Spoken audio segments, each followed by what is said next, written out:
નમસ્કાર મિત્રો, હું એડવોકેટ અક્ષય મારું ભાવનગરથી. મિત્રો, જીએસટીની ચર્ચા આપણે જે કરતા હતા એમાં આગળ વધીએ. એમાં આજે ઇમ્પોર્ટન્ટ લેક્ચર ખાલી એટલા પૂરતો જ છે કે જીએસટીઆરમાં જીએસટી રિટર્નના ટાઈપ કેટલા છે. તો જીએસટી રિટર્નના ટાઈપમાં સૌથી પહેલું છે GSTR-1. એ GSTR-1 કોની માટે હોય કે તમે કેટલી ખરીદી અને કેટલું વેચાણ કરો, જેટલું વેચાણ કરો છો. GSTR-1 છે ને એ સેલિંગ માટે છે. એટલે જેટલો માલ તમે વેચ્યો હોય બરાબર, એ આખું જે છે એ ડેક્લેરેશન તમારે એક સ્ટેટમેન્ટમાં આપવાનું, એ GSTR-1. તો એ GSTR-1 જો કોઈ માણસનું ટર્નઓવર જે છે એ 5 કરોડથી વધારે હોય બરાબર, તો એ એને દર મહિનાની 11મી તારીખે દેવાનું.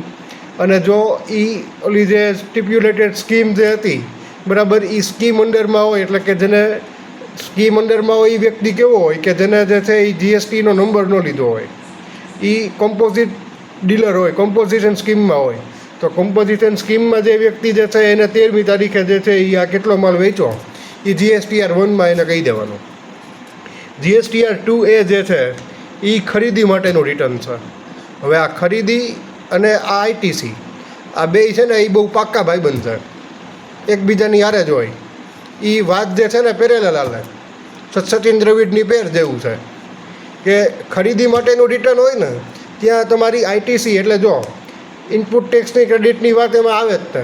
શું કામ? કારણ કે જે વ્યક્તિ પાસેથી તમે ખરીદી કરો છો તો એ ખરીદી પહેલાં જો તમે એનું બેકગ્રાઉન્ડ ચેક કર્યું ન હોય ને તમે એને ડબલ ટેક્સ આપી દો કોઈ વસ્તુનો, જે એને ભરવાનો છે ને તમે ભર્યો, તો એ વસ્તુ માટે જે છે એ તમે લાયેબલ થાવ નહીં. એટલે કોઈ એક્શન GSTR-2A જે છે એ લેવામાં આવતી નથી.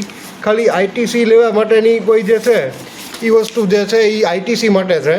અને માત્ર એટલું જ કે કોઈ સ્ટેટમેન્ટ આમાં ITCનું દેખાડવામાં આવે. ITC જે છે એ તમારે એમાં જો તમે લેવા પાત્ર હો તો એ ક્લેમ કરી અને એ રિટર્ન ભરી દેવાનું. હવે GSTR-2B આવ્યા, તો GSTR-2Bમાં અગેન કોઈ એક્શન લેવાની હોતી નથી.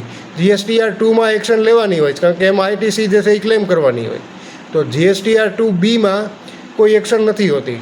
GSTR-2માં ખાલી ખરીદનાર અને વેચનાર જે છે એ નેક્સ્ટ મંથ માટે જો ITC માટે જે કોઈ પણ માણસ એલિજિબલ છે તો એને ઇનવોઇસ એને ખૂટે છે તો એ જે છે એ એના ખરીદનાર કે વેચનાર જે માણસ હવે એલિજિબલ છે એ કોમ્યુનિકેટ એકબીજાને કરી શકે. આ એની માટેનું રિટર્ન છે.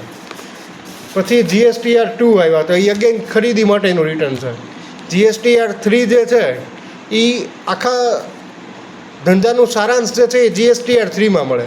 કઈ વસ્તુનું? તો કે ભાઈ તમે કેટલો માલ વેચ્યો, કેટલો ખરીદ્યો, અને આ બધી વસ્તુને બાદ કરતાં તમારી પાસે ITCની ક્રેડિટ કેટલી છે, તમે ગયા મહિને જે છે એ તમે ખરીદી કરી હતી તો એમાં કેટલું ITC જે છે એ તમારી માટે અવેલેબલ છે, તમે અવેલેબલ છો કે કેમ, અને જે છે એમાં ધંધાનો આખો સારાંશ જે છે એ તમને GSTR-3માં મળે. તો મિત્રો, આશા રાખું છું કે આજનો લેક્ચર સમજાણો હશે. મારું નામ છે એડવોકેટ અક્ષય. મારું મોબાઈલ નંબર છે 94 26 39 59 41. નમસ્કાર મિત્રો, જય હિન્દ, જય સંવિધાન.